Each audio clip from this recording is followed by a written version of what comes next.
केते खटिबे गोटे 4 घंटा धरी जड़े एकुटिया खाली कहब से राजा हम से राणी हम से दूत हम से मंत्री हम से सब रोल कर उठिबेनि आ 6 जन पूरा अच्छा राजा जड़े राणी जड़े सब जन जन को गोटाए गोटा रोल देले ये बाधिबनी हाउ आपण जमा धैर्य हुंतुनी व्यस्त हुंतुनी आपण को व्यस्त हवा को मुझे देविनी कारण मु धैर्य धरी आपण भी धैर्य धरिबे जे अधैर्य होती से लोक मान को धैर्य दे पारंतेनी धैर्य होउची मनुष्यर बड़ शक्ति ईश्वर कहिले प्रथम शक्ति होउची धैर्य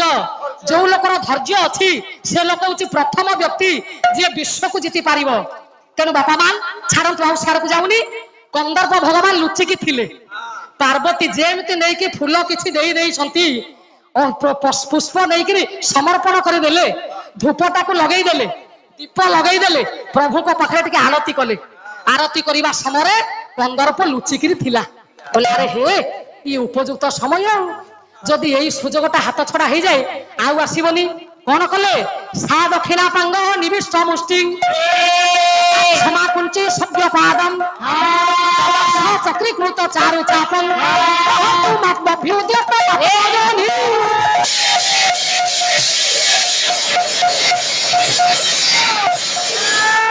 यही मुद्रा आज्ञा मत देखु दक्षिण पाद वक्रीकृत बाम पाद रही बा हाथ आग को डाण हाथ कान पाखरे गोटाए सर छाड़िले सरटा जिते छाड़िले कंदर्पर सर शिवंकर शरीर भेद कर कौन कले कामस्तु मितरं मना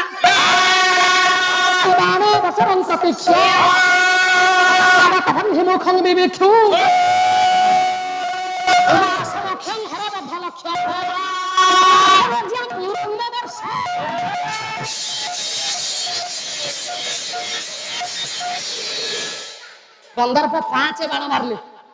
कहीं कहले जो माने जोगी से चंचल मना जमा हेबेनी जेते चेष्टा कले भी जो माने योगाभ्यास करती से मन स्थिर चंचल मती से हेबेनी आपण मान देखुना परीक्षा करिकी प्राणायाम करंतु योग करंतु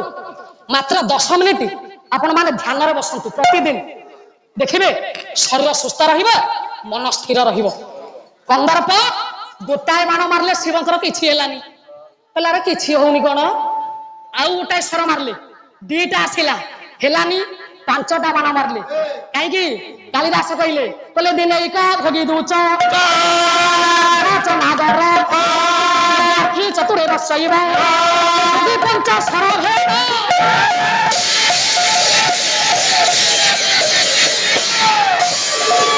हे रे आ अर्थ करबा को समय नाही 5टा बाण एकाथरे शिवंकर शरीर रे बाजिला विधला शरीर चंचल मन होइले किए के तू शिवंकर शरीर मस्तिष्क विकृत होउछि चित्तर चंचलता खाई जाउछि के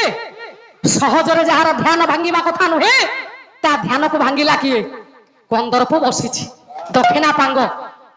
गोड़ को आंठू को मारिकी बसी बाम पादटा आग को अच्छी डाहाण हाथटा कान पाखरे अच्छी बा हाथ मुष्टिटा आग को अच्छी बोले हो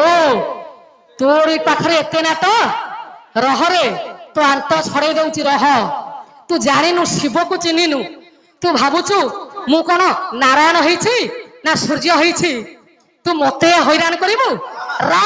संगे संगे शंकर भगवान करो तृतीय नेत्र आज्ञा खोली गला स्फुलिग अग्नि कंदर्प ऊपर पड़ी कंदर्प भस्मीभूत होइगले कथा तो हेला अड़ुआ मोगियामी पढ़ुआ भारी भटिया भड़िया सब अड़ुआ होगला कंदर्प भस्मीभूत हेले माता रति पाखरे थिले ए माँ स्वामी देहांत है रति माँ कांदुछंती रति विलाप चतुर्थ सर्ग कंदर्प भस्म हेले चतुर्थ सर्ग पंचम सर्ग आरंभ हब माता रति स्वामी शव को धरी कांदुछंती बांश को धरी कांदुछंती शून्य स्वर्गवाणी हेला बोले तेज नाही बाला दाम्पत्य सुख को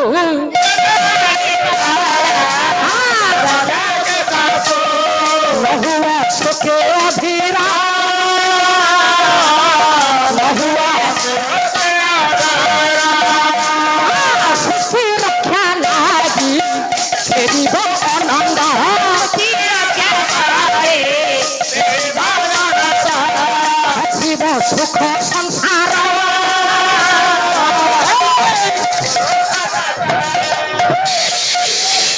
ଧନ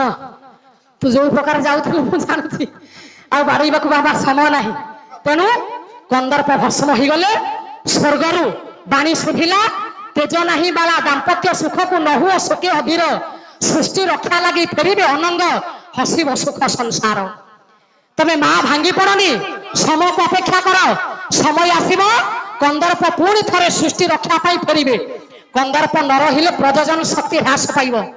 କନ୍ଦର୍ପ ନ ରହିଲେ ମଣିଷ ଜନ୍ମ ହେବା ଆଜ୍ଞା କମିଯିବ ପିଲା ଜନ୍ମ ହେବା କମିଯିବ ନାରୀ ପୁରୁଷଙ୍କର ସହବାସ ହେଇପାରିବ ନାହିଁ କନ୍ଦର୍ପକୁ ଯେମିତି ହେଲେ ବଞ୍ଚେଇବା ପାଇଁ ପଡିବ। ଆଜି ଏତିକିରେ ଥାଉ ରରେ ଧନ ପାଲା ଆଜି ସରିଯାଉଛି ଆଉ ଆଜ୍ଞା ପ୍ରଶ୍ନ କଣ ପଚାରିବି ବିଷୟ ବି ଛାଡିବା ପାଇଁ ମୋର ଇଚ୍ଛା ନଥିଲା ତଥା ଆଜ୍ଞା ଆଉ ତ ଆଜ୍ଞା ସମୟ ନାହିଁ ସମୟ ଥିଲେ ସିଆଡକୁ ଯାଇଥାନ୍ତି। କନ୍ଦର୍ପଙ୍କର 5ଟା ସ୍ୱର କଣ ହଉ ସଂକ୍ଷିପ୍ତରେ କହୁଛି ଆଉ ବିଶଦ ଭାବରେ କହିପାରୁନି। ଅରବିନ୍ଦାମ ଶୋକଞ୍ଚ ଚ୍ୟୁତଞ୍ଚ ନବମଲ୍ଲିକା ନୀଳଫଳସ ପଞ୍ଚଇତେ ପଞ୍ଚବାଣ ଶ୍ଳେଷାୟକା। ଅରବିନ୍ଦ ଅଶୋକ ଚ୍ୟୁତ ନବମଲ୍ଲିକା ନୀଳଫଳ 5ଟା ଫୁଲ 5ଟା ଫୁଲ କନ୍ଦର୍ପଙ୍କର 5ଟା ବାଣ। କନ୍ଦର୍ପଙ୍କର ବାଣ ଯଦି ଫୁଲ ହେଲା ଧନୁଟା କୋଉଥିରେ ବାପା ଆପଣ ତ କେତେ ଗାୟକଙ୍କ ପାଲା ଦେଖୁଛନ୍ତି ମତେ କହିବେ ମୁଁ ମଞ୍ଚରୁ ଓହ୍ଲେଇଲା ପରେ ମୁଁ ଜାଣିନି ଅନେକ ଜାଗାରୁ ଏ ପ୍ରଶ୍ନ ମତେ ପଚାରନ୍ତି କନ୍ଦର୍ପଙ୍କର ଫୁଲ ସର କିନ୍ତୁ ଧନୁଟା କୋଉଥିରେ ତିଆରି ଯଦି ଆପଣ ଜାଣିଥାନ୍ତି ମତେ କହିବେ। ହଉ ତ ପ୍ରଶ୍ନ ଛାଡିବାକୁ ମୋର ଇଚ୍ଛା ନଥିଲା ବିଷୟବସ୍ତୁ ବି ଛାଡିବାକୁ ଇଚ୍ଛା ନଥିଲା ପ୍ରଶ୍ନ କିଛି ରଖୁନି କାଲିର ପ୍ରଶ୍ନ କାଲି ସମାଧାନ ହେଇଯାଇଛି ଆଉ ଆଜି ଯାହା ମୁଁ ପ୍ରଶ୍ନ କରିଥିଲି ଏପର୍ଯ୍ୟନ୍ତ ତ ଉତ୍ତର ସଠିକ ଉତ୍ତର ମିଳିଲାନି ଯାହା ହଉ ଆଜି ଶେଷ ରାତ୍ରି ପାଲା ମିଳନ ରାତ୍ରି ପାଲା ଯଜ୍ଞର ପୂର୍ଣ୍ଣାହୁତି ବେଶୀ କଥା କହୁନି ଏଇଠି ବିଷୟବସ୍ତୁ ରହିଲା ଯଦି ଜାଣିଥିବେ ମୋ ଭଉଣୀ ପଞ୍ଚମ ସ୍ୱର୍ଗ ଆରମ୍ଭ କରିବେ ଏ ଚତୁର୍ଥ ସ୍ୱର୍ଗ କନ୍ଦର୍ପ ଭସ୍ମ ଆରମ୍ଭ କରିବେ ରତି ବିଳାପ ଆଉ ଯଦି ନ ଜାଣିଥିଲେ ନାହିଁ ଆପଣ ମାନେ ତ ସବୁ ଜ୍ଞାନୀ ଆପଣ ଜାଣିଥିବେ। ହଉ ବିଦାୟ ଦିଅନ୍ତୁ ଆଜ୍ଞା ଆଜି 4 ଦିନ ଭିତରେ ଅନେକ ସମୟ ଆପଣ ମାନଙ୍କର ମୂଲ୍ୟବାନ ସମୟ ଆପଣ ଆମ ପାଇଁ ବ୍ୟୟ କରିଛନ୍ତି। ପାଲାମାଲା କେତେବେଳେ ଖାଇବେ କେତେବେଳେ ଚା ପିଇବେ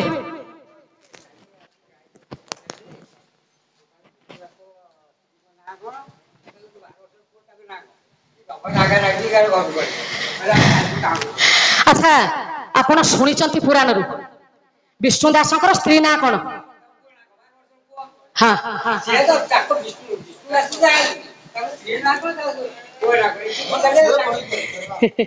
ଇଏ ତ ପୁରୁଣା ବିଷୟବସ୍ତୁ ମାମୁଁ ଆମର ଜାଣିଛନ୍ତି ମାମୁଁ